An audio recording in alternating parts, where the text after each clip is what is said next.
예레미야가 아직 시위대 뜰에 갇혀 있을 때 여호와의 말씀이 그에게 두 번째로 임하니라. 이르시되, 이 일을 행하시는 여호와, 그것을 만들며 성취하시는 여호와, 그의 이름을 여호와라 하는 이가 이와 같이 이르시도다. 너는 내게 부르짖으라. 내가 내게 응답하겠고 네가 알지 못하는 크고 은밀한 일을 내게 보이리라. 이스라엘의 하나님 여호와께서 말씀하시니라. 무리가 이 성읍의 가옥과 유다 왕궁을 헐어서 갈대아인의 참호와 칼을 대항하여 싸우려 하였으나 내가 나의 노여움과 분함으로 그들을 죽이고 그들의 시체로 이 성을 채우게 하였나니 이는 그들의 모든 악행으로 말미암아 나의 얼굴을 가리어 이 성을 돌아보지 아니하였음이라.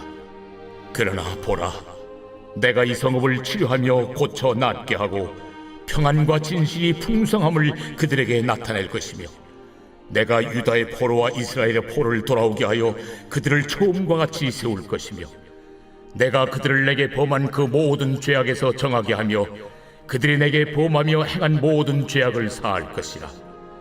이 성읍이 세계 열방 앞에서 나의 기쁜 이름이 될 것이며 찬송과 영광이 될 것이요 그들은 내가 이 백성에게 베푼 모든 복을 들을 것이요 내가 이 성읍에 베푼 모든 복과 모든 평안으로 말미암아 두려워하며 떨리라. 여호와께서 이와 같이 말씀하시니라. 너희가 가리켜 말하기를 황폐하여 사람도 없고 짐승도 없다 하던 여기 곧 황폐하여 사람도 없고 주민도 없고 짐승도 없던 유다 성읍들과 예루살렘 거리에서 즐거워하는 소리, 기뻐하는 소리, 신랑의 소리, 신부의 소리와 및 만군의 여호와께 감사하라. 여호와는 선하시니 그 인자하심이 영원하다 하는 소리와 여호와의 성전에 감사제를 드리는 자들의 소리가 다시 들리리니 이는 내가 이 땅의 포로를 돌려보내어 지난 날처럼 되게 할 것임이라. 여호와의 말씀이니라. 할렐루야. 우리 선하신 주님, 참 좋으신 주님의 이름을 찬양합니다. 그리고 놀라우신 주님 앞에 우리 감사와 찬양과 영광과 존귀의 큰 박수 올려드리겠습니다. 아름다우신 주님, 거룩하신 주님, 땅의 주인 되신 주님의 이름을 송축합니다. 언제나 찬양받기 합당하신 주님의 이름을 높여드립니다. 네, 우리 하나님의 놀라운 은혜 가운데 한 몸이를 우리 포드의 성도들 한번 바라보시면서요. 오늘 이 시간 영상으로 예배하는 우리 글로벌 포드 식구들을 향해서도 우리 엄마 따뜻한 사랑과 격려와 축복의 박수를 서로에게 보내도록 하겠습니다. 주님의 놀라우신 은혜가 우리 모두에게 있게 되기를 축복합니다. 할렐루야. 네, 여러분이 호흡이라는 것은 산소를 받아들이고 이산화탄소를 배출하는 생명의 선순환입니다. 오늘 이 시간 우리가 한번 영적인 심호흡을 했으면 좋겠는데요. 우리 깊이 호흡을 들이마시면서 주님 영혼 육 가운데 주님의 사랑을 깊이 받아들이고 이 사랑의 힘으로 우리 인생 안에 있는 모든 두려움과 염려와 근심과 걱정을 몰아내는 것이죠. 다시 한번 깊이 호흡을 들이마시면서 주님의 보혈을 우리의 영혼 육 가운데 받아들이고 그 보혈의 능력으로 우리 인생의 악함과 교만과 모든 불신앙을 몰아내는 것이죠. 저는 이 영적인 호흡의 선순환이 우리 모든 영혼들 가운데 또 포드의 성도들 가운데 있게 되기를 축복합니다. 자, 우리 옆에 사람과 이렇게 한번 인사하셨으면 좋겠는데요. 크고 놀라운 일을 기대하십시오. 이렇게 한번 축복하시겠어요? 크고 놀라운 일을 기대하십시오. 할렐루야. 그 하나님의 일이 우리 가운데 성취되는 귀한 은혜가 있기를 축복합니다. 여러분, 이 하늘의 사자라고 불리는 새를 아시나요? 하늘의 사자로 불리는 새는요, 바로 꿩입니다. 이 아름다운 깃털이 매우 특징적인데요. 특히 이 동양 문화에서 꿩은 태양과 영광을 상징하고 또 고대 신화와 전설 속에서도요, 신적 존재와의 매개체로 묘사되어 있습니다. 꿩은 굉장히 뛰어난 시각과 빠른 비행 능력을 가지고 있어서 이 야생의 환경에서 생존력이 매우 강한 동물인데요. 이 꿩은 이 시각의 능력과 또 빠른 반사 행동으로 인해서 야생에서는 포식자들에게 쉽게 포획되지 않습니다. 그런데 바로 이러한 능력이 꿩을 사육하는 데 있어서는 굉장히 통제하기 어려운 야성으로 작용합니다. 꿩은 좁은 공간 안에 갇혀 있을 때 아주 작은 자극에도 본능적으로 날아오르려고 하다가 철망에 충돌하고는 심각한 부상을 당하기 일쑤예요. 꿩이 자꾸 이 철망에 충돌하는 이유는요, 꿩은 본능적으로 시각에 의존해서 이 하늘을 인지하고 도약하고 비상하려고 시도하거든요. 그래서 여러분 이렇게 꿩 사육장에 가보면은요, 꿩에게 이렇게 뭔가를 다 씌워 놓습니다. 그래서 꿩에게 무엇을 씌워 놓으냐면요, 바로 이런 꿩 전용 캡을 씌워 놓습니다. 최근에는요, 안경이 나왔어요. 상품으로.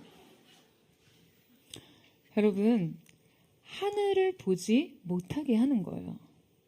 하늘을 보는 시야를 차단해서 꿩의 야성을 통제하는 것이죠. 꿩에게 이 캡을 일단 씌워 놓으면 한 3일 정도는 굉장히 극렬하게 저항을 한다고 해요.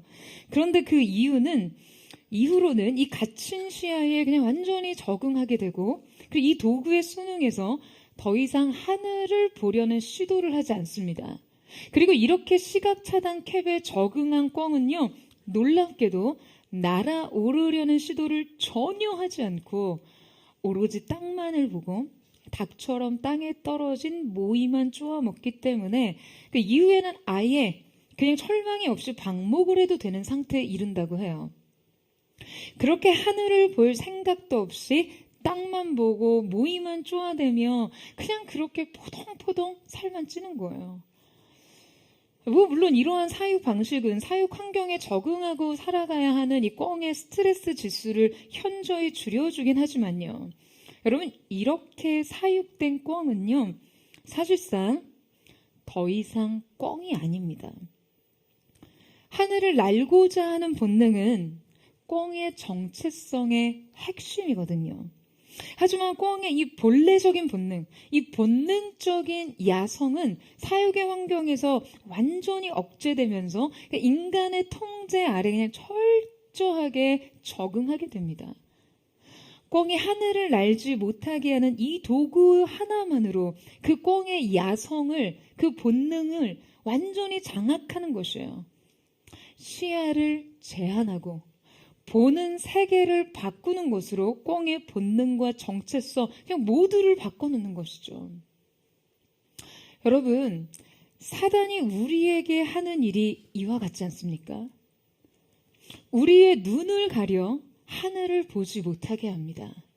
하나님께서 우리에게 새겨 넣으신 우리의 존재적 정체성을 잃어버리게 해요. 그렇게 조정하고 그렇게 사육하고자 합니다. 오늘 본문 속에서도 영적 시야가 가려져 그냥 눈에 보이는 상황과 현실에 압도당해 정작 그들에게 펼쳐진 진짜 세계를 인식하지 못하는 민족의 상태를 직면합니다. 그리고 탁월한 영적인 시야로 비상의 능력을 가진 한 사람을 가두고자 했어요. 그는 바로 예레미야였습니다. 오늘 우리는 이 한 사람의 현실적인 상황과 영적인 처지 모두를 함께 깊이 살펴보면서 믿음과 인생에 대한 깊은 깨달음을 얻기 원하는데요. 이 한 사람의 믿음과 나의 믿음, 그리고 이 한 사람의 선택과 나의 선택을 비교해 보면서 오늘 중요한 영적 결단을 내리는 시간이 되기를 원합니다. 가장 먼저 우리가 살펴볼 예레미야를 통해 취할 수 있는 영적인 태도는 닫힌 현실 앞에서도 열린 하늘을 바라보는 믿음입니다. 우리 함께 33장 1절 말씀을 같이 읽겠습니다. 시작. 예레미야가 아직 시위대 뜰에 갇혀 있을 때 여호와의 말씀이 그에게 두 번째로 임하니라 이르시되. 자, 여러분, 지금 성경은 예레미야의 어떤 현실 상황을 우리 앞에 펼쳐주고 있습니까? 예레미야가 아직 시위대 뜰에 갇혀 있다라고 기록하고 있어요. 자, 대체 이 사람은 누구이고 또 어떠한 이유로 지금 이곳에 있는 것일까요? 이 예레미야 현실 상황을 우리가 이해하기 위해서는요, 그의 조국이었던 이 남유다의 역사적 정황을 우리가 한번 짚어보고 가야 합니다. 예레미야는 기원전 7세기 말과 6세기 초에 이 남유다 왕국이 역사적인 변곡점에 놓인 시기에 활동했던 선지자입니다. 이 시기는요, 고대 근동 지역에 있었던 아수르 제국의 쇠퇴와 또 바벨론 제국의 부상, 그리고 이집트의 패권 회복 시도가 복잡하게 뒤엉킨 시기였어요. 열강의 흥망성쇠와 그 속의 극심한 권력 다툼이 매우 첨예하게 대립되는 그런 시기였죠. 그리고 이 복잡한 국제적인 정세 속에서 남유다 왕국의 그 내부적 정치 분열과 영적인 타락은 계속되어 왔습니다. 이 남유다의 시드기야는 이 아수르를 물리치고요, 고대 근동의 패권을 장악한 이 바벨론 제국에 대한 반바벨론 정책을 펼치며 이집트와 동맹을 시도합니다. 바로 이러한 정치적인 혼란 속에 오늘의 말씀의 주인공인 예레미야 선지자가 활동한 것이죠. 이러한 절망적인 상황에서 남유다의 평화와 회복을 선언하는 사람들이 있었어요. 선지자 하나냐는 2년 내에 바벨론의 멍에가 꺾이고 바벨론에 끌려간 모든 기구와 포로들이 돌아올 것이라는 굉장히 희망적인 메시지를 전합니다. 그런데 놀랍게도 오늘의 주인공 예레미야가 이 시대에 던진 하나님의 말씀은요, 이와는 전혀 상반된 메시지였어요. 2년 만에 빠른 회복을 약속하는 희망의 메시지가 아니었다는 거죠.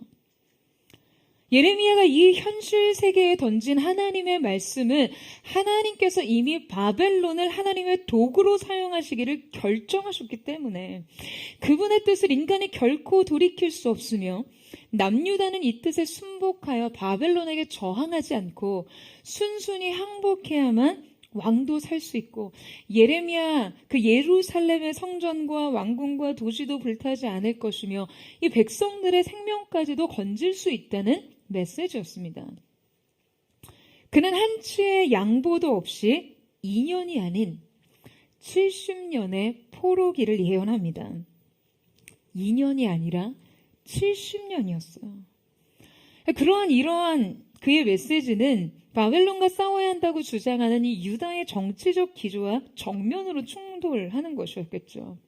시드기야 왕과 그의 측근들은 이 예레미야를 패배주의자나 국가의 배신자로 간주했습니다. 그리고 그의 메시지는 민심을 동요시키고 군사적 사기를 떨어뜨린다는 이유로 그를 체포하고 구금하기에 이릅니다. 지금 본문에 언급된 시위대들이라는 곳은요, 예루살렘 성 안에 있는 왕궁 근처의 감옥과 같은 장소로, 여러분 이곳은 일반적으로 정치적 반역자나 사회적으로 위협이 되는 사람들을 구금하던 곳이었어요. 그러니까 지금 예레미야가 시위대 뜰에 갇혀 있다는 것은요, 그가 지금 남유다에서 정치적 위협 인물로 간주되었음을 시사하는 것이죠. 그는 마치 도간에 든 쥐 마냥 이곳에서 자신의 자국민들의 감시와 경계와 비난을 받아가며 이곳에 갇혀 있었던 것이었어요. 여러분, 대체 이러한 상황은 왜 일어날까요? 왜 이러한 상황이 가능합니까? 여러분, 우리는 2년의 빠른 회복과 70년의 포로 생활이라는 이 대립적인 메시지를 어떻게 받아들여야 할까요? 우리에게는 생명과 소망과 살 길을 제시하시는 그 하나님의 말씀은 과연 이 2년이라는 희망과 70년이라는 절망 어디에 담겨져 인생에 찾아오는 것일까요? 여러분이라면 이 상반된 메시지 그 무엇을 받아들이고 여러분의 믿음을 합하시겠습니까? 이 혼란이 종식될 날이 머지 않았다는 희망을 품고 당장 오늘을 이겨내야 하지 않겠습니까?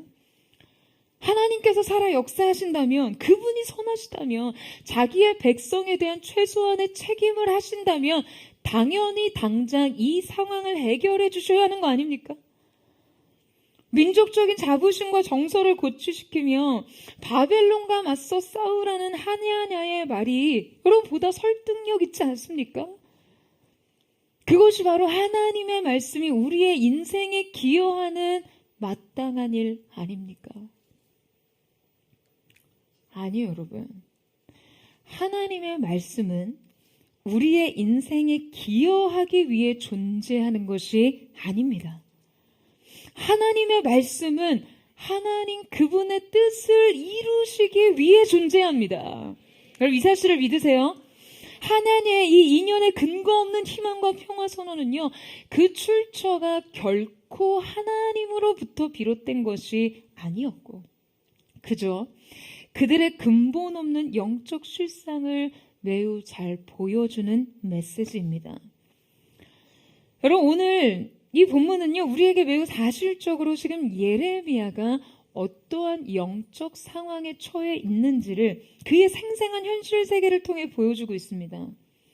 하나님의 편에 선 그에게 쏟아진 것은 격려나 지지나 축복이 아니라 반대와 비난과 격렬한 저항이었어요. 그는 갇혀 있었어요. 그의 현실은 벽에 부딪혀 있었고 문은 닫혀 있었습니다. 하지만 성경은 말씀하고 있습니다. 그가 아직 시위대 뜰에 갇혀 있을 때 여호와의 말씀이 그에게 두 번째로 임하니라.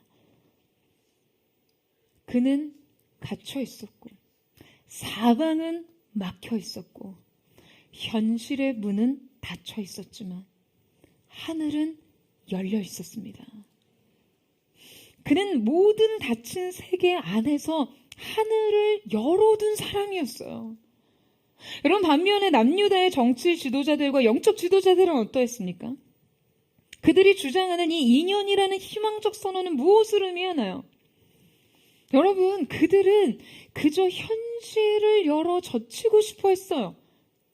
혼란스러운 국제 정세 속 이 열강들의 패권 싸움에 그냥 꽁꽁 우겨 쌓여 힘을 잃고 그냥 무력화된 조국의 상황을 직면하면서도 그들은 이 닫힌 현실 세계를 어떻게든 열어보려 합니다.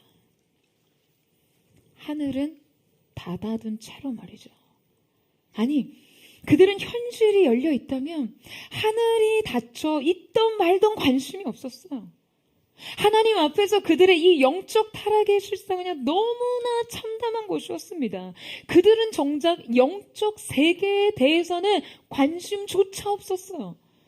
하늘이 땅을 어떻게 보며 하나님께서 그들을 어떻게 평가하시며 하나님과 그들의 관계의 실상이 어떻든지 간에 그냥 허구에 가까운 인연의 회복 약속과 거짓 평안을 무턱대고 믿으며 그냥 무조건적으로 지지하던 그들의 영적 태도를 여실히 보여주는 말씀이 기록되어 있습니다. 자, 여러분 함께 예레미야 7장 9절에서 10절 말씀을 같이 한번 읽겠습니다. 시작. 너희가 도둑질하며 살인하며 간음하며 거짓 맹세하며 바알에게 분향하며 너희가 알지 못하는 다른 신들을 따르면서 내 이름으로 일컬음을 받는 이 집에 들어와서 내 앞에 서서 말하기를 우리가 구원을 얻었나이다 하느냐. 이는 이 모든 가증한 일을 행하려 함이로다. 여러분 그들은 정말 심각한 영적 도덕적 타락에 빠져 있었음에도 불구하고 그들은 입으로 말했습니다. 우리가 구원을 얻었나이다. 실체 없는 믿음, 믿음 없는 삶, 진짜 삶을 잊은 듯한 인생들은요 그저 성전 문지방을 드나들며 말합니다. 나는 구원을 얻었나이다.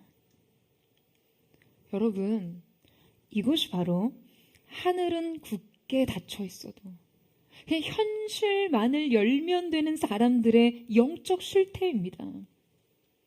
내 앞에 현실만 나를 가로막지 않는다면 그냥 하늘은 아랑곳하지 않아요. 내 앞에 현실만 열어 젖힐 수 있다면 하늘은 굳게 닫혀도 상관이 없습니다. 그러나 한 사람만은 달랐어요. 비록 그가 아직 시위대 뜰에 갇혀 있었지만 그에게는 열린 하늘이 있었습니다. 비록 그가 자신이 온 세계와 다투는 자가 같이 되었다라고 고백했지만 그는 말씀 편에 서 있었어요. 이 열린 하늘로부터 그에게 하나님의 말씀이 임합니다. 사랑하는 여러분, 그 어떠한 자물쇠나 빗장으로도 하나님의 임재를 차단하거나 봉쇄할 수 없습니다. 여러분, 이 사실을 믿으세요? 사방이 꽉 막힌 상황과 갇힌 현실에도 강권하시는 하나님의 음성을 가로막을 수 없습니다. 여러분, 오늘 이 말씀을요, 정말 여러분 오해하지 않기를 바라요. 저는 지금 우리의 인생을 향한 하나님의 말씀이 희망적이지 않다는 것이 아닙니다. 지금 저는 절망과 심판을 논하고 있는 것이 아니에요. 우리가 무엇을 닫고 무엇을 여는 사람인지에 대한 물음을 던지고 있는 것입니다. 하늘이 닫혀 있던 말던 현실만 붙잡고 그냥 어떻게든 이 닫힌 세계를 거짓과 오도와 미혹을 통해서라도 열고 싶은 사람이 될 것이냐, 아니면 어떠한 닫힌 현실 세계 안에 있다 해도 열린 하늘 아래 사는 사람이 될 것이냐 하는 질문을 던지고 있는 것입니다. 여러분, 물론 하늘이 열리면 땅도 열립니다. 하늘에서 풀리면 땅에서도 풀려요. 할렐루야. 내가 내 앞에 열린 문을 두었으되 능히 닫을 사람이 없으리라. 그것이 전능하신 하나님께서 그분의 뜻을 이루실 때 이 세계를 다스리시고 경영하시는 방식이니까요. 다만 우리가 우리 눈앞의 상황이 때로 암담하고 나의 믿음과 이 현실의 상황이 격돌하고 나의 신앙의 고백이 주변을 싸늘하게 할 때 여전히 열린 하늘에서 그분의 말씀을 기다릴 수 있는 사람이냐라는 것이죠. 시대가 이 사명을 이해하지 못하고 세대가 이 사명의 전부를 건 헌신을 비웃으려 할 때도 여전히 하늘을 주목할 수 있는가? 여러분, 그 결단이 우리 안에 있습니까? 사랑하는 여러분, 여러분은 어떤 사람인가요? 이 시대의 하늘문을 먼저 여는 사람만이 주님의 권능을 보게 될 줄로 믿습니다. 저는 그것이 저와 포드의 성도들이 되기를 주님의 이름으로 축원합니다. 여러분, 닫힌 현실 앞에서도요, 열린 하늘을 바라보는 자만이 주님의 크고 놀라운 비밀을 알게 되고 보게 될 것인 줄로 믿습니다. 여러분, 오늘 그 새로운 시선과 그 새로운 태도와 새로운 관점이 주어지는 은혜가 있게 되기를 축원합니다.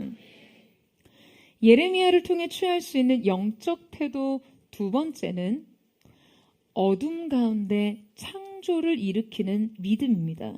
우리 33장 2절 말씀을 함께 읽겠습니다. 시작. 이를 행하시는 여호와, 그것을 만들며 성취하시는 여호와, 그의 이름을 여호와라 하는 이가 이와 같이 이르시도다. 자, 여러분, 지금 우리에게 소개되고 있는 이 예레미야의 시공간은요, 아직과 가치다, 이 두 가지 상황에 머물러 있습니다. 말 그대로 아직 갇혀 있었어요.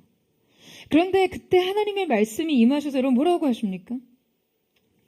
이를 행하시는 여호와, 그것을 지어 만드시는 여호와, 그의 이름을 여호와라 하는 이가 라고 먼저 말씀하세요. 자, 여러분, 이 말씀은 주님께서 먼저 자신이 누구이신지를 계시하시는 말씀이죠.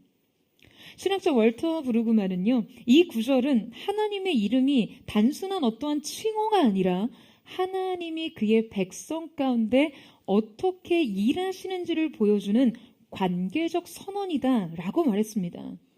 그러니까 말하자면 하나님께서 자신이 누구이신지를 말씀하시는 것은 그분의 존재 그 자체를 통해 모든 것이 설명된다는 이야기예요.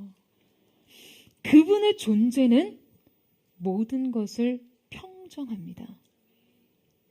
일을 행하시는 여호와라고 하실 때 여러분, 이 일은요, 과거, 현재, 미래를 관통하는 모든 역사적, 창조적 활동을 가리킵니다. 그분은 그 어떤 것에도 제한되지 않는 그 일을 행하시며 지으시며 그것을 끝내 성취하시는 분이라는 것이죠. 할렐루야. 그분의 이 주권은 인간의 가장 절망적인 상황에서도 창조적 역사를 행하십니다. 자, 여러분, 지금 이 말씀이 선언되는 시기가 어떤 시기였죠? 이 남유다가 바벨론에 의해 멸망되기 직전 이 종국의 상황, 지금 이 비극적 상황에서 선포된 말씀입니다. 성전은 파괴되고 지도자는 무력하고 백성들은 포로로 끌려갔지만 하나님은 그 어둠 가운데서도 여전히 새로운 일을 일으키시는 분이시라는 거예요. 하나님의 이 창조 역사를 매우 잘 설명해주는 사건이 말씀에 등장하는데요. 지금 이 예레미야가 처한 이 현실, 남유다의 바벨론 침공과 남유다 멸망이라는 이 역사적인 사건의 중심에서 활동하던 또 다른 선지자가 있었죠. 바로 에스겔 선지자입니다. 그는 이 시기 바벨론으로 끌려간 1차 포로 중에 한 명이었어요. 그러니까 이 두 선지자 모두 바벨론 제국의 침공과 그 조국의 멸망을 목격하고 그냥 고스란히 그 영향을 받은 선지자였습니다.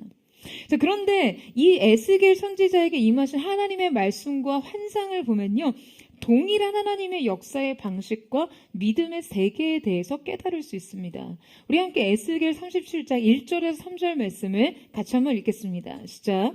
여호와께서 권능으로 내게 임재하시고 그의 영으로 나를 데리고 가서 골짜기 가운데 두셨는데 거기 뼈가 가득하더라. 나를 그 뼈 사방으로 지나가게 하시기로 본즉 그 골짜기 지면에 뼈가 심이 많고 아주 말랐더라. 그가 내게 이르시되 인자야 이 뼈들이 능히 살 수 있겠느냐 하시기로 내가 대답하되 주 여호와여 주께서 하시나이다. 자, 지금 에스겔은 하나님이 보여준 환상 속에서 여러분 뼈로 가득한 골짜기를 보게 됩니다. 이 뼈들은요 심지어 아주 말라 있었어요. 여러분, 이 뼈가 말랐다는 것은 어떤 의미인가요? 여러분, 이건 단순히 죽은 게 아니라요, 끝이 난 지 이미 오랜 시간이 흘러 남은 흔적마저도 그냥 완전히 말라버린 상태라는 거죠. 생명의 가능성이 전혀 없는 상태를 의미합니다. 자, 그런데 이 마른 뼈들이 가득한 곳에 에스겔을 세우신 후에 그를 향해 하나님의 질문이 이어집니다. 여러분, 뭐라고 하세요? 인자야, 이 뼈들이 능히 살겠느냐?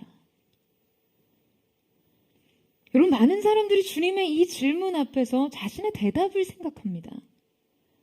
예, 혹은 아니요 말이에요. 이 질문에 예, 혹은 아니요라고 말하는 이 두 가지 답 안에서 자신의 믿음을 확인하려 합니다. 하나님께서 이토록 우리에게 아주 단도직입적으로, 아니 마치 답은 정해져 있는 듯이 이 뼈들이 능히 살겠느냐라고 물으시는데, 여러분 거기에 대고 어떻게 아니요? 라는 답이 정답이 될 수 있겠어요? 이것의 전적인 어떤 동의와 막 확신까지가 아니라 할지라도 우리는 적어도 자신이 예, 능히 살겠나이다 라고 답하도록 믿음의 방향성을 가지고 있을 수밖에 없죠. 그런데 우리는 이 질문에 대한 답변 속에서만이 아니라 사실은 이 질문 자체로부터 우리 자신의 믿음을 먼저 점검해 봐야 합니다. 주님이 우리에게 이 뼈들이 능히 살겠느냐라고 물으시기 전에 우리가 이 마른 뼈들 앞에서 무슨 생각을 하겠냐는 거예요. 우리는 과연 주님의 질문이 떨어지기 전 이 마른 뼈들을 보며 어떠한 생각을 하고 있었을까요? 여러분, 제가 짐작하건대요, 우리의 믿음의 수위는, 우리의 관점의 수준은 결코 이 질문에서 시작조차 할 수 없다는 거예요. 여러분, 이게 무슨 말이냐면요, 우리가 골짜기에 가득한 이 메마른 뼈들을, 마른 뼈들을 보았다면 과연 애초에 이 뼈들이 살 수 있을까?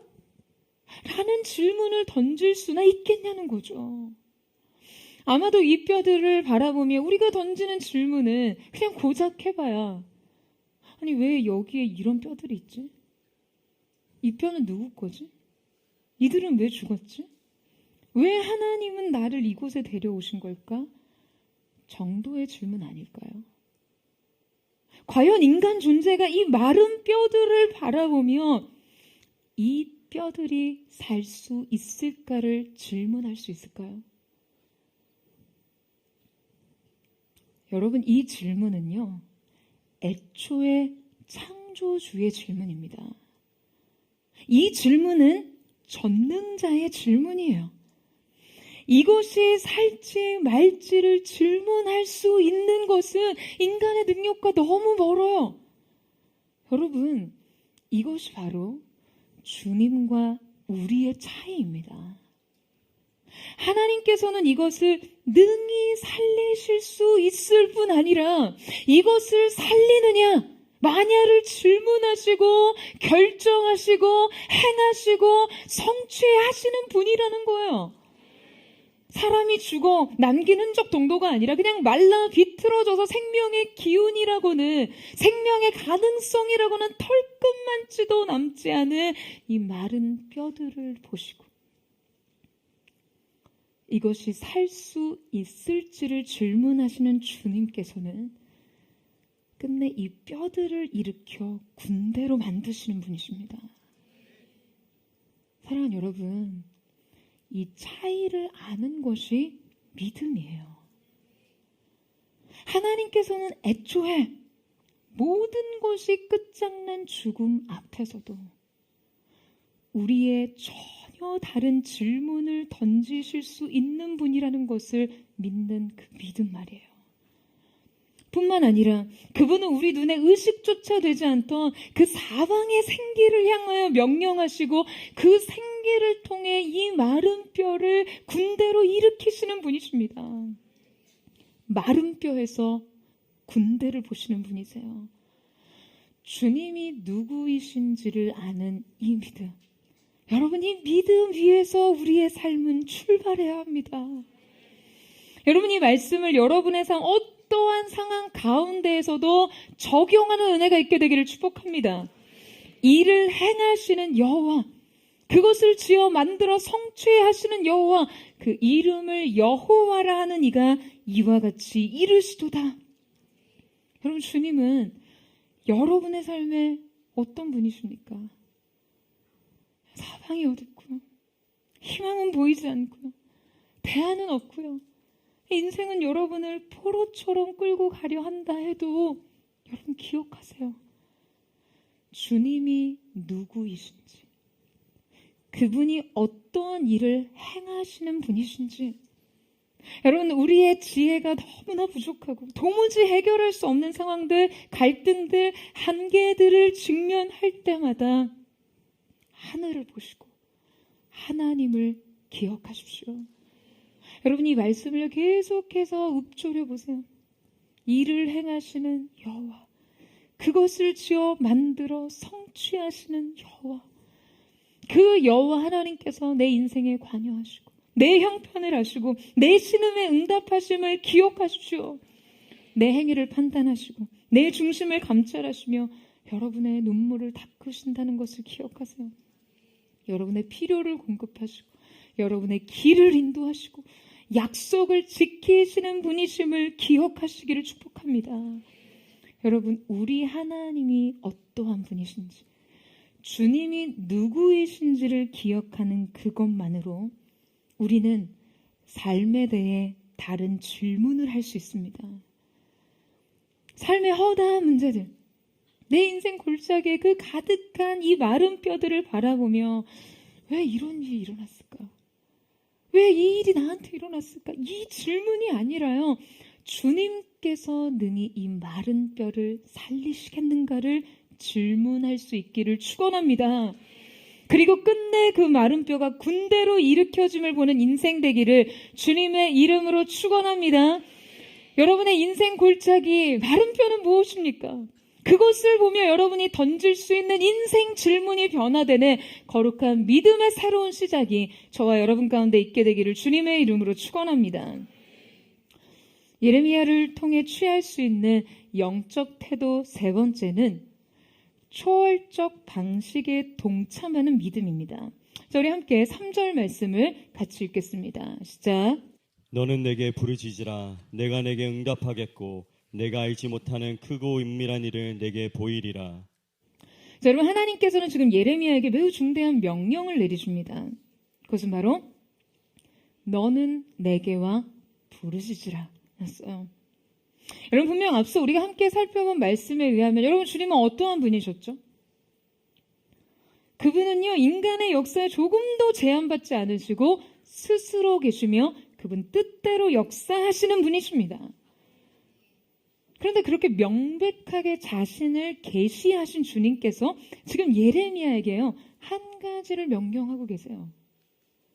그것은 바로 부르짖으라 였습니다. 여러분, 이것은요, 너무나 중대한 전환입니다. 바로 앞선 2절의 이 신적 무한에 대한 자기 계시와 설명에 이어 인간에게 내려온 유일하고 결정적인 명령이에요. 여러분, 그게 뭐라고요? 부르짖으라. 여러분, 저는 우리의 인생의 전환이 바로 이 지점에서 정말 필요하다라고 생각합니다. 여러분, 이것이 바로 하나님의 전능과 우리의 무능을 잇는 그 결정적 전환점일 뿐만 아니라 우리의 인간이 하나님의 역사와 방식에 동참할 수 있는 유일한 방법 또한 이것뿐이기 때문이에요. 우리는 이 부르짖음을 통해 무력한 인간으로서 무한한 하나님의 능력에 접속할 수 있습니다. 여러분, 아멘이세요? 여러분, 많은 사람들이요, 2절까지는 고개를 끄덕입니다. 수긍하는 거예요. 수용하는 거예요. 이 말씀을 믿는 자들이 하나님의 존재와 그분의 능력을 부정할 수는 없으니까요. 하지만 인간의 믿음과 우리의 신앙생활은요, 이 2절과 3절에서 첨예하긴 아닙니다. 우리가 2절, 스스로 계신 하나님을 인정하는 것과 그분의 전능을 수긍하는 것과 수용하는 것과 3절에 그 하나님의 역사에 동참하는 것과는요, 여러분, 그 차원이 너무나 다른 것이거든요. 많은 사람들이 주님을 인정하는 데까지는 쉽게 동의하지만요, 자기의 인생을 그분의 역사에 동참시키는 데는 쉽게 결단하지 않습니다. 부르짖지 않아요. 고개만 끄덕이고 싶어 합니다. 여러분, 얼마나 쉽고 고상해요. 얼마나 있어 보입니까? 아무것도 내려놓지 않고 어디에서도 내려오지 않아도 돼요. 그냥 고개만 끄덕이면 됩니다. 여러분, 거기에서 멈추면요, 우리의 신앙은 머리에 있는 거예요. 가슴으로 내려오지 못합니다. 여러분, 매튜 헨리가 인생에서 가장 어렵고 힘든 여행은 30cm의 여행이라 그랬어요. 머리에서 가슴까지의 여행. 지적인 동의가 가슴으로 동의되고 경험되는 거, 이것이 가장 어려운 여행이라고요. 가슴으로 내려오지 못해요. 여러분, 거기에서 멈추면요, 우리의 삶은 하나님의 역사와 관계가 없습니다. 하나님은 우리와 상관없이 스스로 계신 분이시죠. 하나님께서는요, 우리의 개입 없어도 그분의 완전하신 뜻과 계획대로 이루시는 분이십니다. 여러분, 아멘이세요? 다만 그것이 우리의 삶과는 상관없어지는 거예요. 주님의 그 초월적인 능력이 우리의 인생과 관계하기 위해서는요, 반드시 한 가지가 필요합니다. 그것이 바로 우리의 기도예요. 기도 중에서도 부르짖음의 기도입니다. 여러분 놀라운 것은요, 하나님께서 그 기도를 원하시고 기다리시고 귀 기울이시며 그 귀에 들리는 대로 행하신다는 점이에요. 위대한 철학자이자 신학자인 C.S. 루이스는 기도가 하나님의 주권과 인간의 자유와 함께 작동하는 신비를 보여준다라고 했습니다. 하나님의 전적인 주권은요, 언제나 인간에게 전혀 제한받지 않고 초월적으로 일하시지만 그것과 우리와 연결되는 유일한 통로가 바로 기도라는 거죠. 우리의 자유가 이 기도 의지로 작동할 때 우리는 하나님의 주권적인 역사에 동참하게 되는 것입니다. 사랑하는 여러분, 기도하세요. 부르짖으세요. 놀라운 것은요, 주님께서 이 기도에 응답하신다는 것이에요. 그런데 여러분, 지금 그 응답의 내용이 어떻다고 하십니까? 하나님의 응답은요, 예레미야가 알지 못하는 일에 관한 것이었어요. 이 응답은 주님께 속한 크고 은밀한 일이었어요. 하나님께서는 예레미야가 주님 앞에 부르짖어 기도할 때 이 알지 못하고 알 수 없고 은밀하게 감추어진 비밀들을 보이시겠다라고 말씀하시는 거예요. 여러분, 앞서 예레미야가 처한 상황을 여러분에게 말씀드렸죠. 예레미야는요, 남유다가 바벨론에게 순수히 항복하며 이 70년의 포로 기간을 맞춰야 한다라고 선언했던 선지자였습니다. 당시 이 선언은 그를 사회적 나병 환자 수준으로 만들었어요. 어느 누구도 그의 이 대언을 수용하지 않았어요. 그는 사회적, 정치적 환멸의 대상이 되었습니다. 하지만 이 사건에 대한 하나님의 생각은 그들의 것과는 전혀 달랐어요. 여러분, 하나님의 생각의 차원은요, 우리들의 것과는 다릅니다. 여러분, 아멘이세요? 이사야 55장 8절에서 9절 말씀 보세요. 이는 내 생각이 너희의 생각과 다르며 내 길은 너희의 길과 다름이라. 여호와의 말씀이라. 이는 하늘이 땅보다 높음같이 내 길은 너희의 길보다 높으며 내 생각은 너희의 생각보다 높으니라. 아멘. 여러분, 하나님께서는 이 시간을 단지 70년의 징벌의 시간으로 계획하지 않으셨습니다. 이 회복은요, 그저 과거에 대한 복원이 아니었어요. 새로운 질서에 대한 창조였죠. 이 시간은 새로운 시작을 위한 철저한 준비 과정이었습니다. 이 70년의 시간은 민족적 회개와 갱신이 일어날 충분한 시간으로 이스라엘이 신앙 공동체로서 새롭게 형성되고 준비되는 시간으로 쓰였습니다. 그들은 무엇보다 이 포로 기간 동안 성전 없이도 하나님을 예배하는 신앙을 배웠어요. 여러분, 앞서 우리가 함께 읽은 본문에서 그들이 예배적 중심 없이 그저 종교적인 형식과 의식에 사로잡혀 성전 문지방을 드나드는 것만으로 자신의 구원을 자신하던 사람들이었지만요, 하나님께서는 그들을 이 바벨론 포로 기간 동안 성전과 멀리 떨어뜨리시면서 그들의 신앙을 오히려 성전 중심에서 하나님 중심으로 변화시키셨습니다.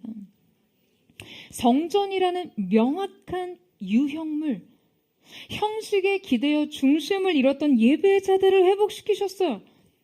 하나님께서는 그저 단기적 회복과 그 해결에 집착해서 자신의 근본을 성찰하지 못하던 그들의 고질병을 이 70년의 시간 동안 체질을 개선하신 것이었어요. 제가 굉장히 사랑하는 시편의 말씀이 있습니다. 바로 시편 137편인데요. 우리가 바벨론의 여러 강변 거기에 앉아서 시온을 기억하며 울었도다. 이 시는 바벨론 포로기의 이스라엘 백성들이요, 바벨론의 여러 강변에서 그 예루살렘 성전을 바라보며 노래한 시입니다. 제가 이 시편을 좋아하는 이유는요, 이 시 안에는 결코 다른 시편에서 느껴보지 못할 굉장히 독특한 정서가 있다는 거예요. 저는 이 시편을 묵상할 때마다 지금 이 고백을 지배하는 그 강력한 그리움이 이 마음을 사로잡는 것을 느낍니다. 이 시는 사실 상실과 고통의 시인데요. 분명 이 상실과 고통을 통해 여러분 그들의 가슴 속에 없던 것이 살아나게 된 거예요. 그들 안에 저 멀리 그 예루살렘 성전과 그 안에서 드려진 예배에 대한 그 사무친 감정과 그리움이 되살아난 것이죠. 그들이 예배를 기억하고 그 임재를 그리워하기 시작한 거예요. 여러분, 이 예배적 갈망이 그들의 눈물과 섞여 영혼의 진액과 같이 나올 때 여러분 이 변화를 우리가 과연 진정한 생명의 회복이라고 말할 수 있지 않을까요? 여러분 아멘이세요? 이번에 저희가 예배 초소를 물색하고 또 섭외하고 계약하기에 이르기까지 참 오랜 시간에 진통을 알아봤습니다. 우리 성도님들이 걱정하셨던 것처럼 야, 이 서울 하늘 아래 한 이 정도 규모의 교회가 움직이려면 그 공간이 극히 제한적일 텐데 아니 보따리 싸고 나가야 될 날은 하루하루 다가오는데 갈 곳 없는 막막함이 그냥 계속되던 시기였어요. 제 주변에서는요 하나같이 이래서 다 성전을 짓는구나, 이래서 새빵살이가 서러운 거구나, 뭐 그런 말씀들을 많이 하시더라고요. 그런데 여러분, 저는 솔직히 이 새빵살이가 때로 막막하고 서럽고 불편해도요, 저는 진심으로 이 시간을 마음껏 누리기를 원합니다.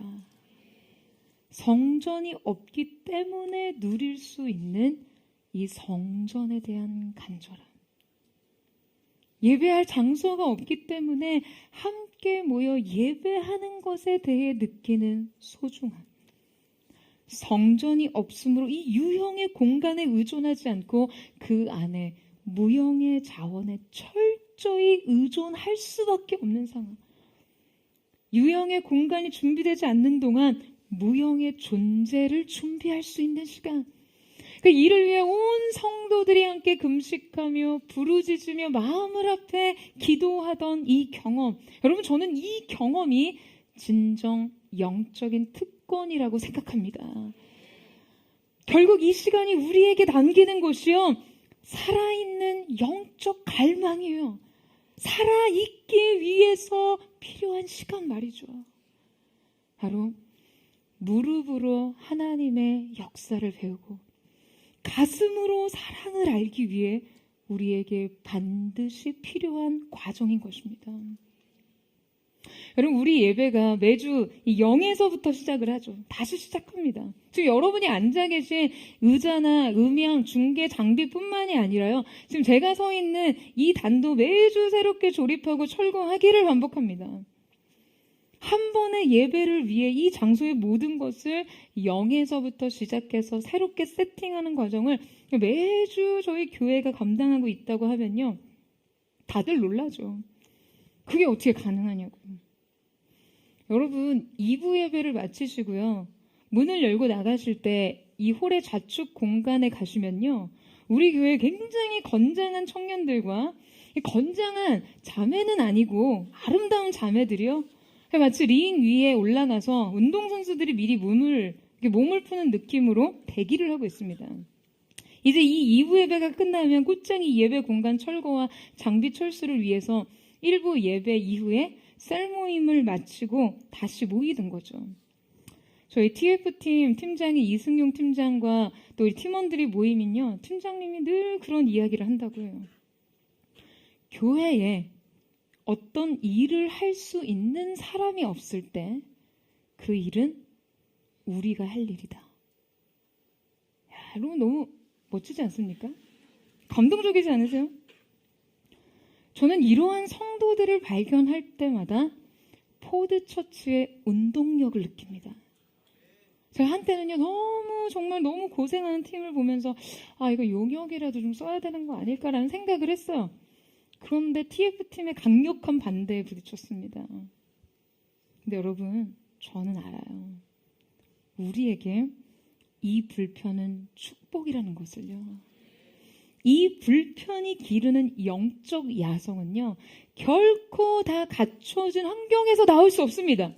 여러분, 이 불편은 우리가 돈 주고도 못 사는 불편이에요. 그래서 우리가 감당할 수 있을 때까지는 감당하는 것이 우리에게 유익합니다.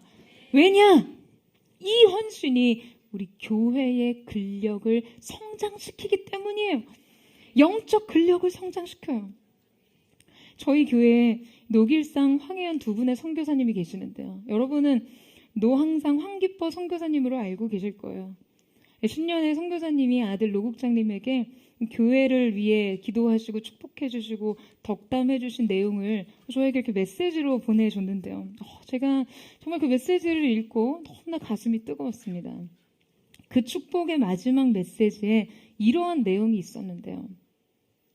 기도하기는 포드가 등 따시고 배부른 모든 것이 세팅되어 예배드리기에 전혀 불편함이 없는 시간이 와도 지금처럼 늘 예배에 목마른 교회, 첫사랑의 순간을 쭉 살아내는 변질되지 않는 교회 되기를 간절히 기도한다. 여러분, 저는 이 포드처치가 등 따지고 배불러도요, 이 첫사랑의 순간을 쭉 살아내는 교회가 되는 것이 저의 최고의 소원입니다.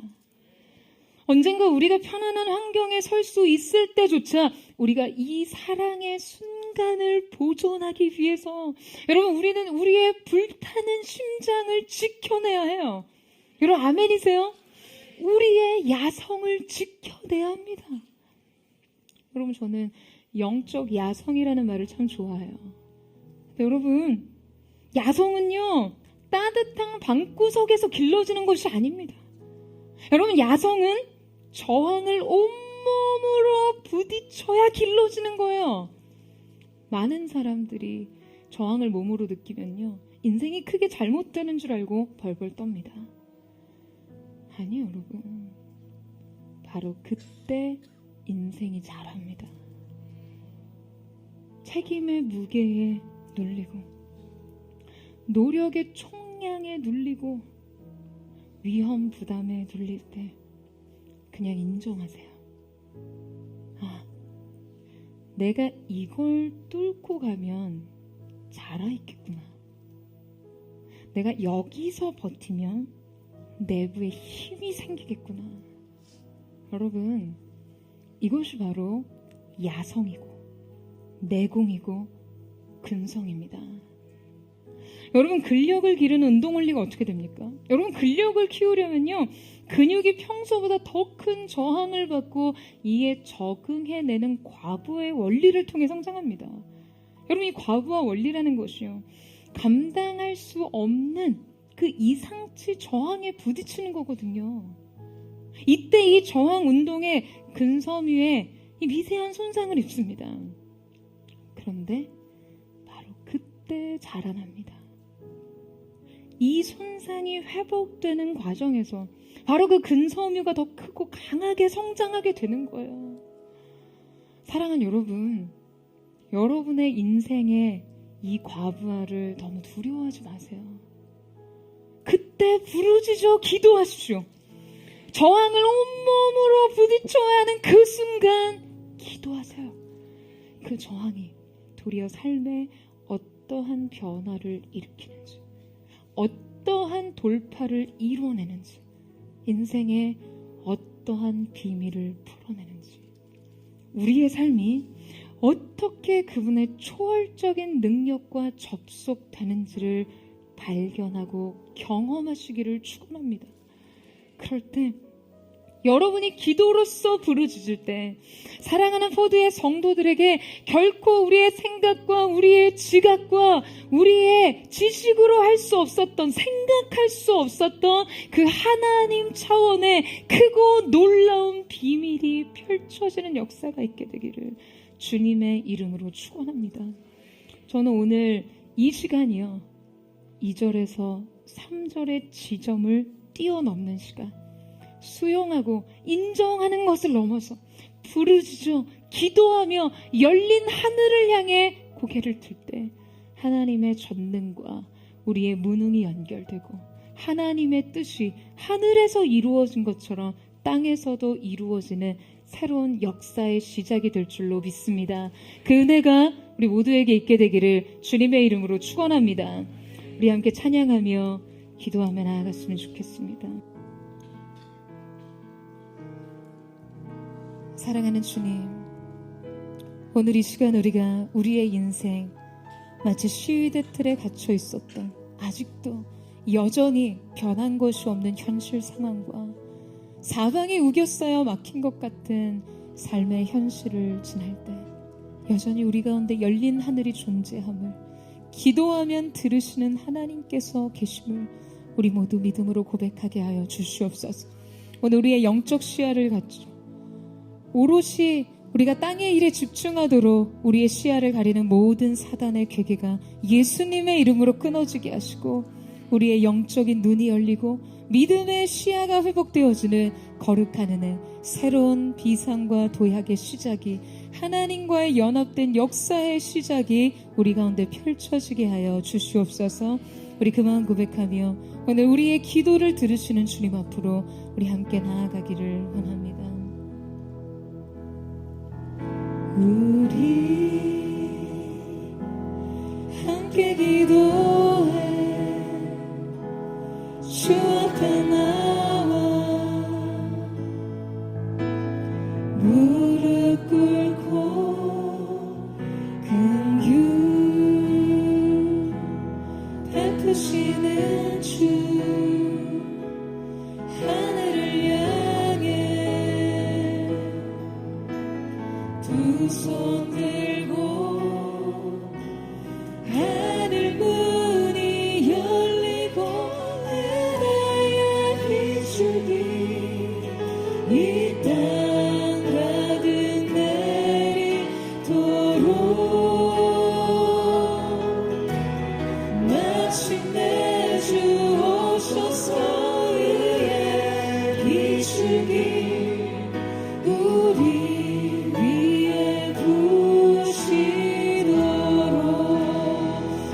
주님 앞에 나아갑니다. 주님 앞에 함께 기도함으로 우리가 무릎으로 하늘에 계신 하나님 앞에 기도하며 나아갑니다. 주님, 그때 하늘의 문을 여시고 거룩하신 주님의 보좌를 임하여 주옵소서. 베푸시는 주, 하늘을 향해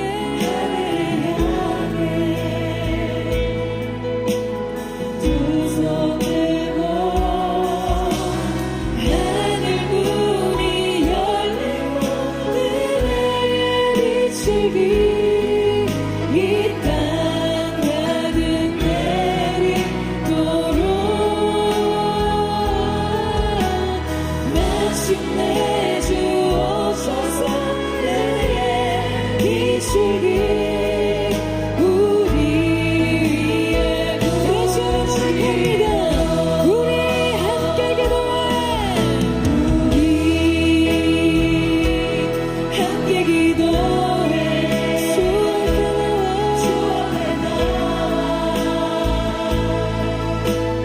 무릎 꿇고 긍휼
사랑하는 주님, 아직 예레미야가 시위대 뜰에 갇혀 있을 때 하나님의 말씀이 두 번째 그에게 임하여 말씀하셨습니다. 놀라운 비밀과 하나님의 역사에 동참할 수 있는 유일한 방법에 대해 자신을 계시하시고 예레미야 인생을 하나님 앞으로 부르셨습니다. 사랑하는 여러분, 오늘 이 시간 여러분의 인생 또한 아직도 사방이 막혀있고 아직도 현실에 갇혀있는 것과 같을지라도 여러분의 인생 속에 하늘을 여는 믿음의 사람들 되기를 주님의 이름으로 축원합니다. 어떠한 자물쇠와 빗장으로도 가둘 수 없는 하나님의 임재가, 봉쇄될 수 없는 하나님의 역사의 임재가 여러분의 인생 속에 다시 임하기를 사모하는 은혜가 있게 되기를 축원합니다. 사랑하는 여러분, 사단은 오늘 우리에게도 하늘의 사자라고 불리는 꽝에 눈을 가리면요, 하늘을 바라보는 그 시선 하나를 차단했을 때 자기 존재적 정체성을 잃었어요. 더 이상 하늘을 날 수 있다는 사실조차 잊고 살아갑니다.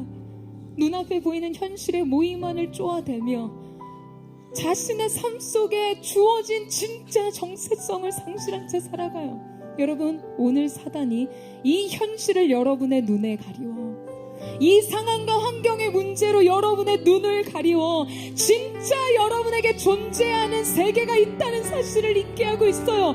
영적인 세계, 우리 하나님께서 통치하시고 다스리시는 세계, 여전히 그 하나님께는 계획이 있고 뜻이 있고 이루실 말씀이 있다라는 것을 잊게 하는 현실 세계를 들어서, 사랑하는 여러분, 정말 보이는 대로 사시겠습니까? 여러분의 인생 하늘이 닫혀도 현실의 문제만 나를 가로막지 않는다면 아무 상관없는 인생 사시겠어요? 하나 더하기 7천의 삶은 무엇입니까?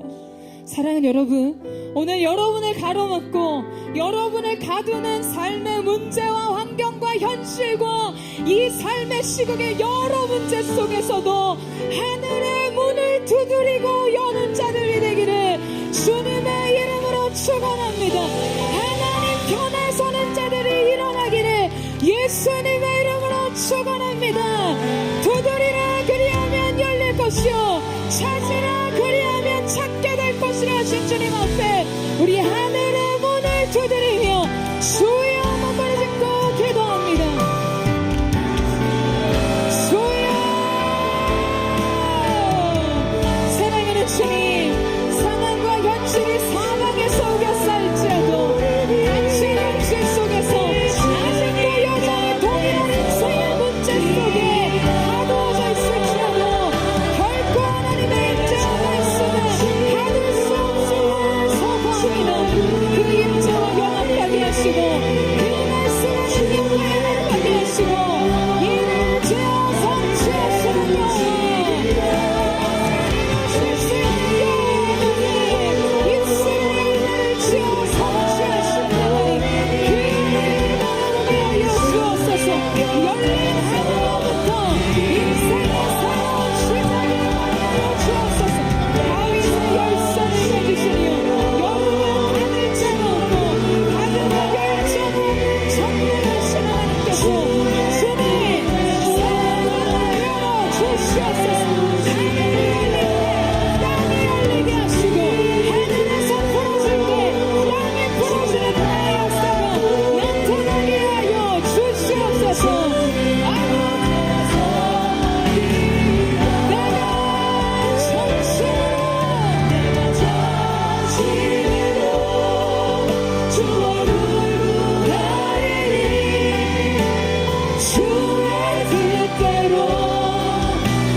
주님을 바라봅니다.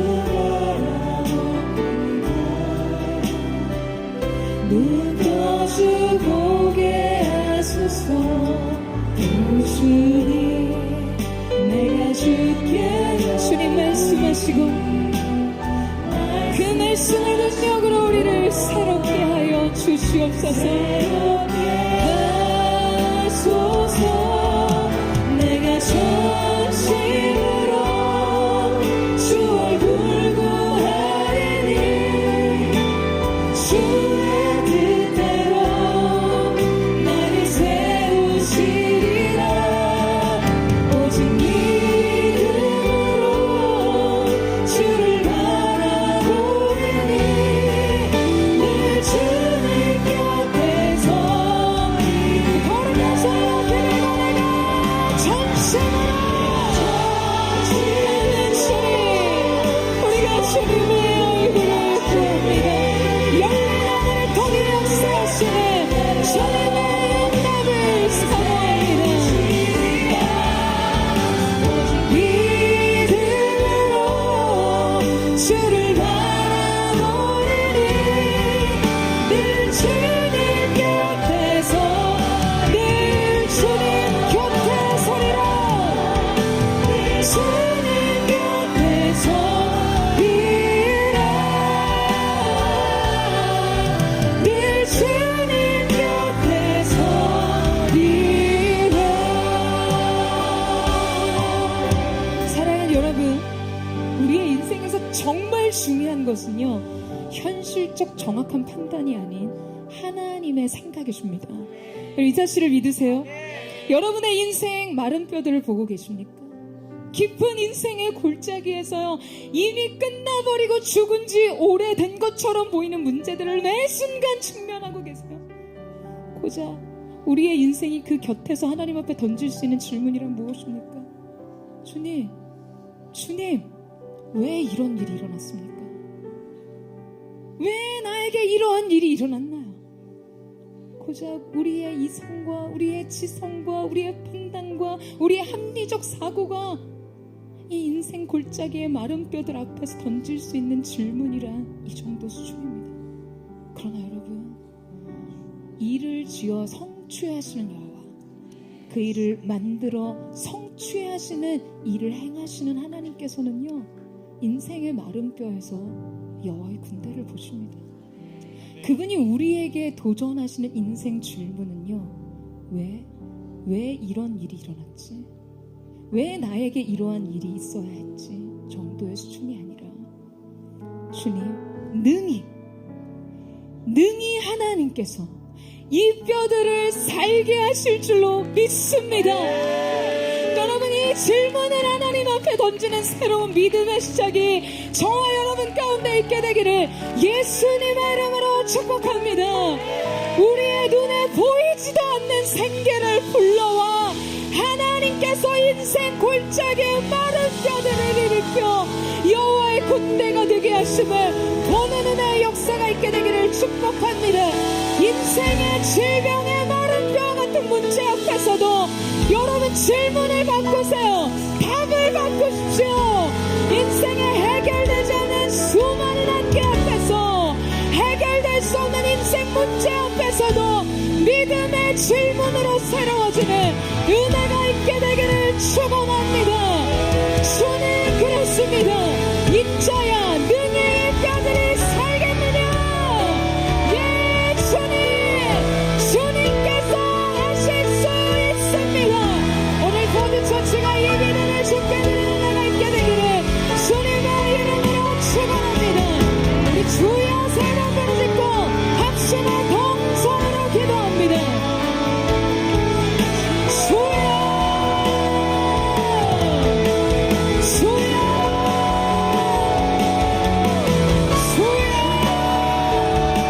인생에 갇히면 주의 사랑, 사방이 막혀있는 사랑, 마른 뼈의 골짜기에 머무는 인생, 열린 하늘을 통해 주님 약속하신 주의 말씀을 확인하게 하여 주시옵소서. 통로를 가르시고 주님의 제사를 이루려 하신 주님, 이를 행하시는 여호와, 그를 지어 성취하시리니 주님 말씀하여 주시옵소서. 능히 저의 지혜와 지성과 지성으로 도달할 수 없네, 우리의 지각에 뛰어넘네 하나님의 역사가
주 여기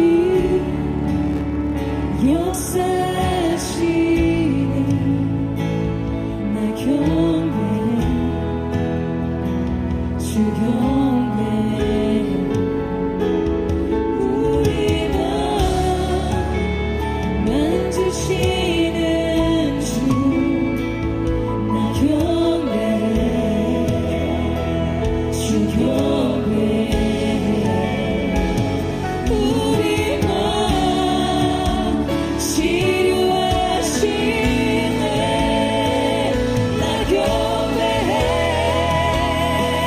주 경배해. 큰 길을 만드시는 주, 큰 기적을 행하시는 주, 그는 나의 하나님. 약속을 지키시는 주, 어둠 속에 빛이 되시네. 그는 나의 하나님. 큰 길을 만드시는 주, 큰 기적을 행하시는 주, 그는 나의 하나님. 약속을 지키시는 주, 어둠 속에 빛이 되시네. 그는 나의 하나님. 비록 내게 보이지 않아도, 비록 내게 느껴지지 않아도, 일하시네, 일하시네, 주는 결코 선포주시네. 비록 내게 보이지 않아도, 비록 내게 느껴지지 않아도, 일하시네, 일하시네, 주는 결코 선포주시네. 비록 내게 보이지 않아도, 비록 내게 느껴지지 않아도, 일하시네, 일하시네, 주는 결코 가지지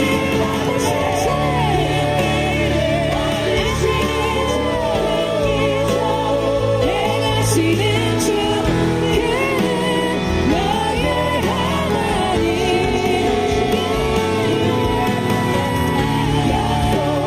지키시는 주, 어둠 속에 빛이 되시네. 그는 나의 하나님.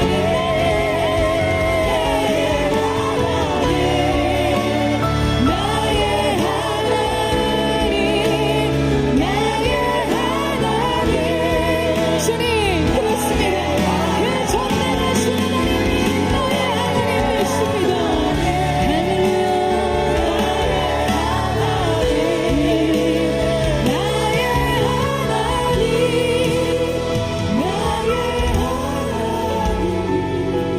사랑하는 여러분, 오늘 이 하나님께서 우리에게 그분 자신을 계시하십니다.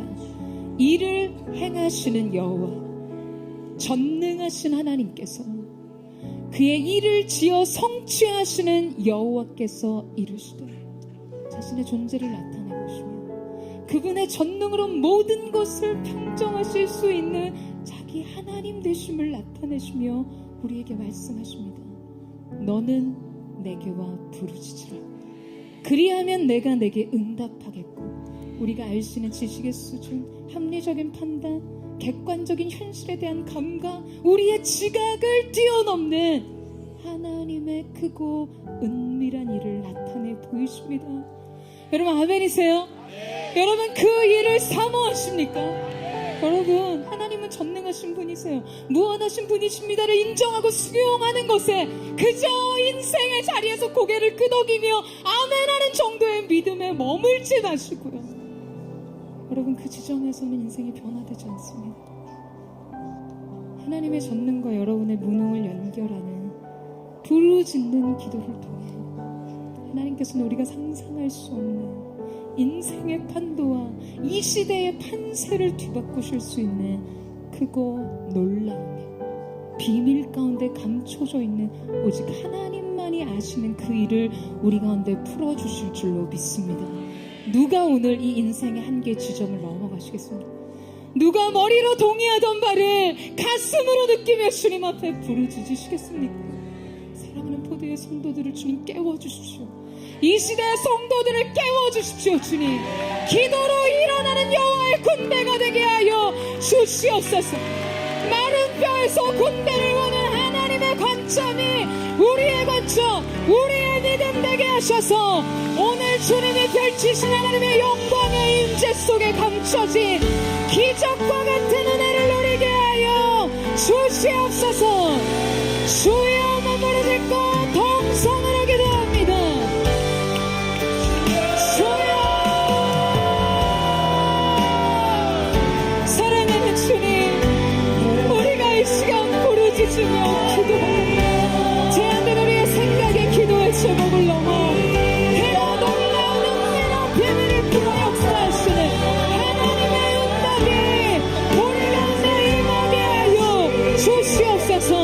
오직 그 임재 안에 담겨있는 비밀, 그 성령의 역동하신 속에 담겨있는 계시, 오늘 그 전능하신 하나님과 우리가 연결되게 하여 주시옵소서. 뜻이 하늘에서 이루어진 것처럼 땅에서도 이루어지게 하여 주시옵소서. 임하소서.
주님 사랑하는 주님, 오늘 우리가 지적인 동의에서 그치는 믿음이 아닌 그것을 넘어서서 행동하는 믿음으로 주님 앞에 무릎으로 부르짖으며 수치의 머리를 드시고 절망과 두려움의 머리를 들어 영광되게 하신 하나님을 바라봅니다. 주님의 임재 안에 예비하신 모든 기적들을 받게 하실 그 하나님을 소망하며 나아갑니다. 여러분, 이 시간 우리 마지막으로 한 번 더 기도하며 나아갈 때 우리 나라와 민족을 하나님 손에 의탁하며 기도하며 나아가기를 원합니다. 국가적인 대혼란의 시기에 있는 이 대한민국을 주님 긍휼히 여겨 주시옵소서. 하나님의 뜻 가운데 이 나라를 세워주셨습니다. 하나님, 그 건국의 이념이 자유민주주의, 자유대한민국이 주님의 은혜 안에서 보존되게 하여 주시옵소서. 오늘 말씀하신 그대로, 그러나 보라, 내가 이 성읍을 치료하며 고쳐놨게 하고 평안과 진실의 풍성함을 그들에게 나타낼 것이며, 내가 유다의 포로와 이스라엘의 포로를 돌아오게 하며 그들을 처음과 같이 세울 것이라. 기독교 정신에 근거한 이 나라 민족이 다시 한번 주 앞에 회복되게 하여 주시옵소서. 정의를 물같이 오직 공의를 흐르는 강물처럼 흐르게 하라. 주님, 이 땅의 입법, 사법, 행정부 모든 곳에 하나님의 그 공의가 흐르게 하여 주시옵소서. 짓밟힌 하나님의 주권과 통치가 다시 회복되게 하여 주시옵소서. 국민들이 깨어 분별하게 하여 주십시오. 어둠 속에 감춰진 진리가 드러나게 하시고 모든 거짓과 부패가 떠나가게 하여 주시옵소서. 견고한 진을 웹파될지어다. 다시 한번 아버지 하나님 이 나라를 재건하여 주시옵소서. 대한민국의 하나님 편에 서게 하여 주시옵소서. 이 나라 민족 국민의 눈을 가리는 더러운 사단아, 예수님의 이름을 명하니 떠나갈지어다. 이 민족의 정체성을 획파시키는 더러운 악한 영들 떠나갈지어다. 주님의 공의, 거룩한 주님의 정의가 선포되게 하여 주시옵소서. 우리 이 나라 민족을 하나님 손에託하며 주여 삼은 부를 짓고 기도합니다.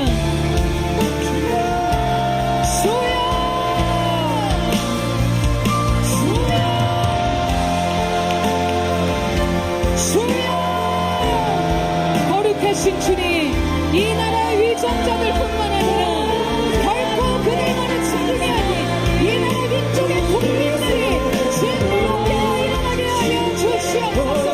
이 땅의 기초를 진리 위에 다시 세우게 하시고 무너진 기초, 영계 파괴된 기초가 다시 세워지는 있게 하여 주옵소서. 아멘. 주님, 주님의 보좌로 임하셔서 다스리시되 모든 사법, 입법, 행정부 주님의 공의가 강물처럼 하게 하여 주옵소서. 어둠 가운데 감춰져 있던 모든 악의 그것들이 다 일어나게 하시고 오늘 하나님께서 이 바벨론 포로의 지식의 시간을 재창조하시는 일을 여기셨네. 이 나라 건국에 있는 거룩한 영혼의 기초로 세워집니다. 기독교를 갖추고 성경적 세계관으로 돌아간 정치, 경제, 사회, 문화, 교육, 가정, 이 나라의 교회를 하여 주옵소서. 회복의 역사가 있을지어다.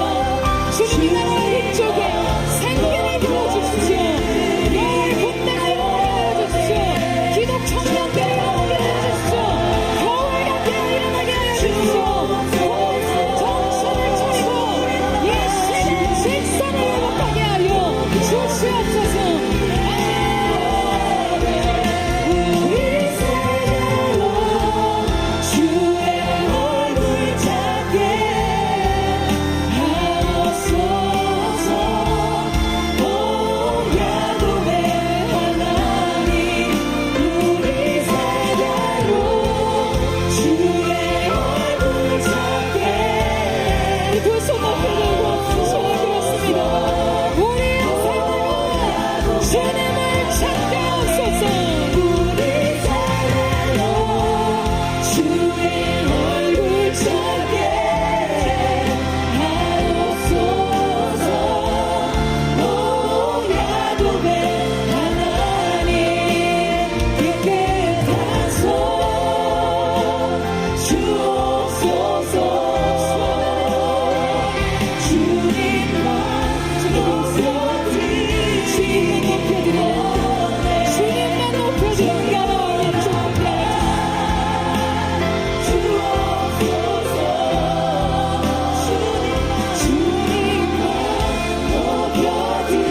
높여드리길 원해. 깨끗한 손 주옵소서. 주님만 높여드리길 원해. 정결한 나 주옵소서. 주님만 높여드리길 원해. 사랑하는 주님, 징계의 시간 시간인 것 같았던 시간을 회복의 시간으로 바꾸신 하나님을 기억합니다. 이 나라와 민족의 무너진 진리의 기초가 다시 주님 앞에 세워지는 시간 되게 하여 주십시오. 역대 파괴된 기초를 다시 세우며 무너진 데를 수보하는 자들이 분연히 일어나게 하여 주시옵소서. 여호와께서 이와 같이 말씀하시니라. 너희가 가리켜 말하기를 황폐하여 사람도 없고 짐승도 없다 하던 여기 곧 황폐하여 사람도 없고 주민도 없고 짐승도 없던 유다 성읍들과 예루살렘 거리에서 즐거워하는 소리, 기뻐하는 소리, 신랑의 소리, 신부의 소리와 만군의 여호와께 감사하라. 여호와는 선하시니 그 인자하심이 영원하다는 소리와 여호와의 성전에 감사제를 드리는 자들의 소리가 다시 들리리니 이는 내가 이 땅에 포로를 돌려보내 지난 날처럼 되게 할 것이라. 여호와의 말씀이니라. 이 나라의 민족 속에 기쁨의 소리가 회복되게 하시고 낙헌제 감사의 제사가 주께 올려드리게 하여 주시옵소서. 주님, 마른 뼈에서 여호와의 군대를 보시는 주님, 생기가 사방에서 불어와 인생의 골짜기에 메마른 뼈들을 일으켜주시고 육신의 질병 예수님의 이름으로 명하노니 모든 질병의 확산은 예수님의 이름으로 명하노니 끊어질지어다, 멈춰질지어다. 암세포의 활동은 즉시로 멈춰질지어다. 영혼 육이 새로워지게 하여 주시옵소서. 상황과 환경의 문제 속에 열린 하늘을 보게 하여 주시옵소서. 이 나라와 민족을 새롭게 하실 주님, 푸르른 그리스도의 계절이 다시 임하게 하여 주시옵소서. 그렇게 행하실 주님을 높여 찬양하며 감사드리며 살아계신 예수님의 이름으로 감사하며 기도드렸습니다. 아멘. 우리 높으신 주님, 회복의 하나님, 전능하신 하나님, 거룩하신 하나님,